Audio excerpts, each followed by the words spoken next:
बिस्मिल्लाहिर्रहमानिर्रहीम। अस्सलाम वालेकुम। शुमाल एचडी न्यूज़ के साथ मैं हूं अमार अल्फत। आइए नजर डालते हैं आज की खबरों पर। सिविलियन लोगों के लिए मिलिट्री अदालतों में ट्रायल के खिलाफ दरख्वास्तों की समाअत हुई। अटॉर्नी जनरल ऑफ पाकिस्तान ने कहा कि 9 मई जैसे वाक़या मुल्क की तारीख में पहले कभी नहीं हुआ। एहतियात के साथ 102 लोगों को कोर्ट मार्शल के लिए मुंतखब किया गया है। फौजी अदालतों में मुकदमा चलाने के लिए बड़ी एहतियात बरती गई। जस्टिस मुजाहिर अली ने पूछा कि ये कैसे फैसला हुआ कि किसका ट्रायल फौजी अदालत में होगा और किसका नहीं। 21D के तहत होने वाले जराइम मिलिट्री कोर्ट में ट्रायल होंगे। ATL लाहौर ने 5 मुकदमात में चेयरमैन PTI की अबूरी जमानतों में 8 अगस्त तक तोसी कर दी। इंसदादे दहशतगर्दी अदालत ने शाह महमूद असद उमर की जमानतों में भी 8 अगस्त तक तोसी कर दी। लाहौर हाई कोर्ट ने चेयरमैन PTI के खिलाफ तादीबी कार्रवाई से रोकने का हुक्म भी वापस ले लिया। ख्वाजा आसिफ वज़ीर दिफा पाकिस्तान ने भांडा फोड़ दिया। बताया कि नवाज शरीफ को इस्टेब्लिशमेंट ने बाहर भेजा था। इलेक्शन 2023 में ही होंगे। ख्वाजा आसिफ ने कहा कि नवाज शरीफ वापस आ जाएं। अदलिया से भी रिलीफ मिलेगा। अगले वज़ीर आज़म भी नवाज शरीफ होंगे। शहबाज शरीफ नवाज शरीफ का ताबेदार है। शायद हकान अब्बासी को भी टिकट देंगे। ख्वाजा आसिफ ने एतराफ़ किया कि आज भी लोग PTI के साथ हैं और वो इलेक्शन में भी टिकट लेकर हिस्सा लेंगे। वज़ीर इत्तलात जाते जाते मीडिया के खिलाफ बारूदी सरंगें बिछा गई।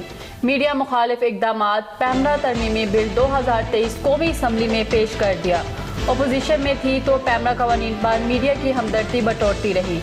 हुकूमत में आई तो सब भूल गई। TV प्रोग्राम्स में इश्तिहारात की टाइमिंग सिर्फ 10 मिनट कर दी। न्यूज़ चैनल पर हर खबर की मुसद्दका होने की शर्त लगा दी। जुर्माना की रकम 1 करोड़ रुपए होगी। तजावीज़ की मंजूरी पर बिल कानून बनाया जाएगा। मुहर्रम और हराम में मुल्क भर में फौज तैनात करने का फैसला। चारों सूबों गिलगित बल्दिस्तान और आज़ाद कश्मीर हुकूमतों को मरासला भेज दिया गया। कराची समेत बड़े शहरों में 9 और 10 मुहर्रम को डबल सवारी पर पाबंदी होगी।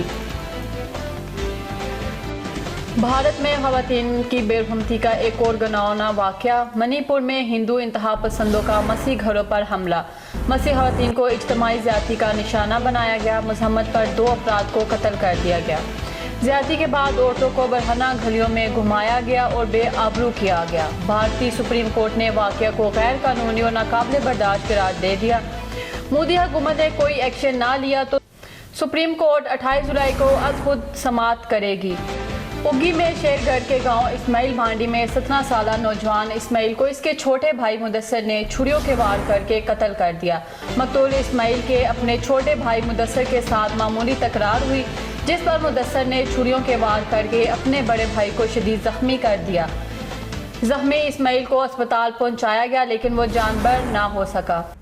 ये थी अब तक की न्यूज़। मज़ीद खबरें और अपडेट जानने के लिए देखते रहें शुमाल एचडी न्यूज़। तब तक के लिए इजाज़त दीजिए। अल्लाह हाफिज़।